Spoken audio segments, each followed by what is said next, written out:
All right, let's talk about something that so many of us feel, like deep down in our bones. That real, paralyzing fear of speaking English. You know the feeling, right? It can make you feel small, totally silent, just unsure. But today, we're going to tear that feeling apart, figure out where it really comes from, and lay out a map for how you can start building that courage to finally speak up.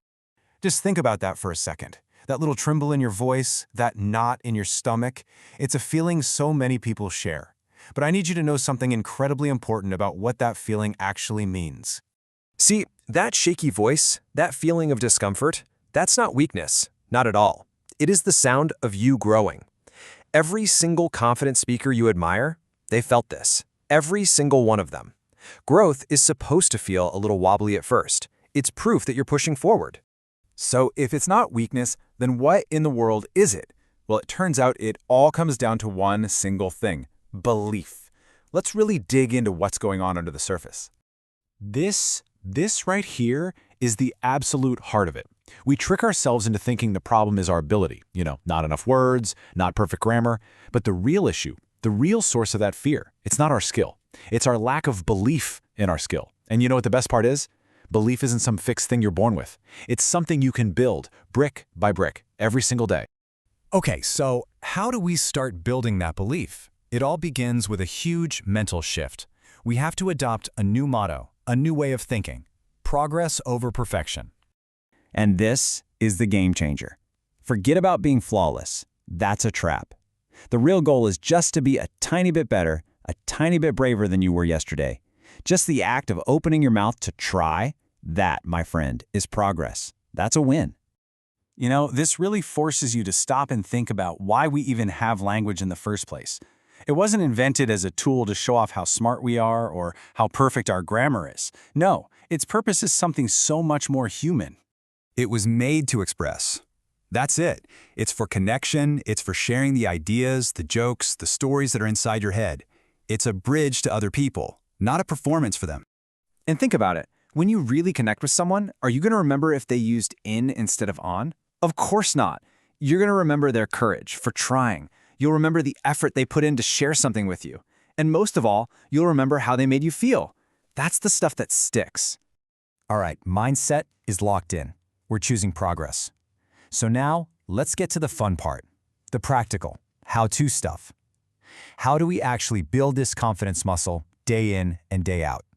I absolutely love this analogy because it is so true. You wouldn't expect to go to the gym one time and walk out with a six-pack, right? Well, confidence works the exact same way. It's not something you just have or you don't. It's a muscle you strengthen with reps. The more you speak, the stronger and more reliable it becomes. So here's your daily workout plan. No gym membership required. First, stand in front of a mirror and just talk. See your own face making the words. It feels weird, but it works. Second, pull out your phone and record yourself. Get used to the sound of your own voice speaking English. And third, practice with your thoughts. As you're walking around, narrate your day in English inside your head. Suddenly, your whole world is a practice session. And how much time do you need for this life-changing workout? Just 5. That's it. 5 minutes a day. That's all it takes. 5 minutes of consistent practice will completely rewire your brain and build that confidence muscle faster than you can imagine. Now, let's talk about the big one, the one that holds so many of us back, our accent. It's time we totally reframe how we think about this, because your accent is your superpower. It's your story. Please, let this one sink in for a second. Your accent is not a flaw you need to erase. It's the music of where you come from. It's a piece of your history, your journey, your identity. So don't you dare hide it. Own it. Be proud of it. Think about it. Every time you speak, that accent is a badge of honor. It's living proof that you are brave enough to learn something new. It's proof that you're not afraid to grow. It is proof that you are a person who tries, and that is something to be incredibly proud of. And hey, while we're rewriting the rules, let's just throw out the old definition of fluency. It's not about speaking 1,000,000 miles an hour without a single mistake. No. Real fluency is about comfort. It's about feeling at home in your own voice. It's being able to express your thoughts simply and clearly, without that feeling of panic.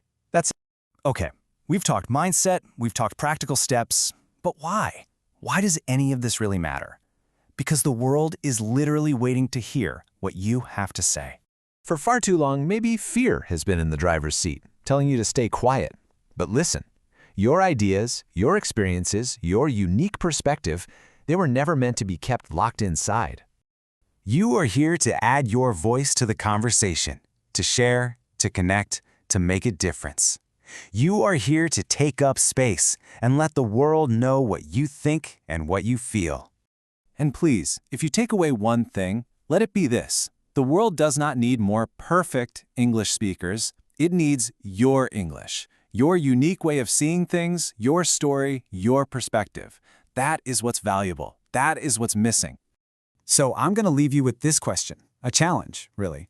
After all this, with this new way of looking at courage and progress, what's the first thing you're going to say? Your story is waiting. Go tell it.